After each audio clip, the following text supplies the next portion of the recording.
हमारे साथ अभी यहाँ पे मौजूद हैं senior political activist doctor Randeep भाई परिहार सिंह। आपका बहुत बहुत स्वागत है। नमस्कार। कि आपने हमें टाइम दिया, बहुत कीमती। सर, जम्मू कश्मीर के बारे में हमें थोड़ा सा समझाइए कि ये पोस्ट 2019 से पहले और बाद में क्या फ़र्क पड़ा है। आप किस नज़रिए से इसको देखते हैं कि 19 ये जो एब्रोगेशन ऑफ 370 के बाद क्या देखते हैं पहले और बाद में, इसका क्या आपके व्यू है, और सरकार के जो अभी इस वक्त मौजूदा सरकार है इसके बारे में क्या आपके व्यूज़ हैं?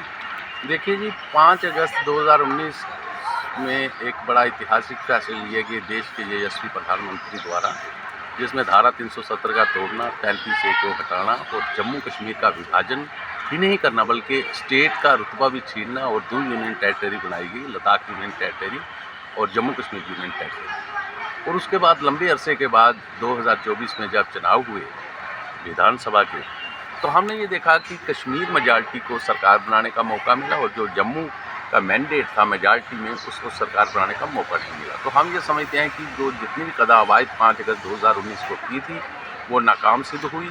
और उस वक्त पार्लियामेंट में ये एक वादा किया गया था कि जम्मू कश्मीर को स्टेटहुड दिया जाएगा। तो उसके बारे में अब मांग उठ रही है। तो हमारा ये कहना है कि अगर जम्मू कश्मीर यूनियन टेरिटरी के असेंबली चुनाव में अगर जम्मू की जो मैंडेट है उसको सरकार बनाने का या सरकार में शामिल होने का मौका नहीं मिला है, तो अगर स्टेट बनती है तो उसमें भी मौका नहीं मिलेगा।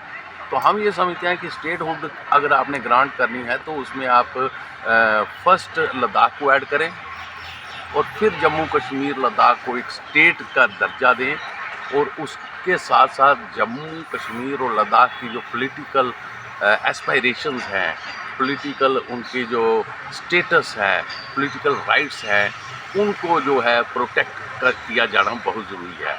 अगर आप लद्दाख को जम्मू कश्मीर में शामिल नहीं करते तो फिर हम ये समझते हैं कि लद्दाख की तर्ज पर जिस तरह लद्दाख को जम्मू कश्मीर से जुदा किया गया, उसी तरह अब वक्त आ गया है कि जम्मू को कश्मीर से और कश्मीर को जम्मू से अलग किया जाना चाहिए। लेट देयर बी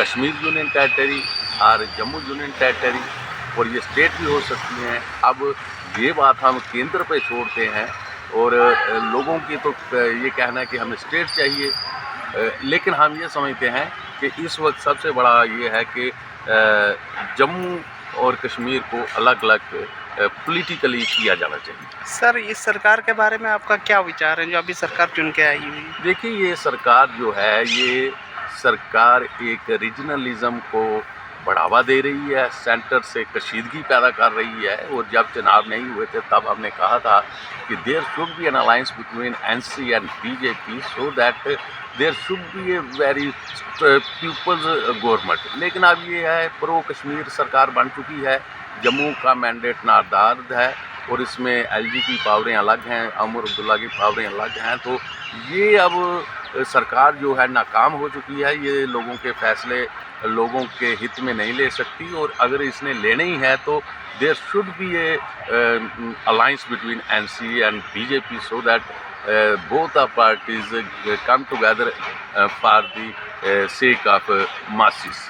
तो तब जाके जम्मू कश्मीर के मसले हल होंगे। तो मैं तो ये समझता हूँ कि अभी तो उमर अब्दुल्ला की सरकार फेल हो चुकी है।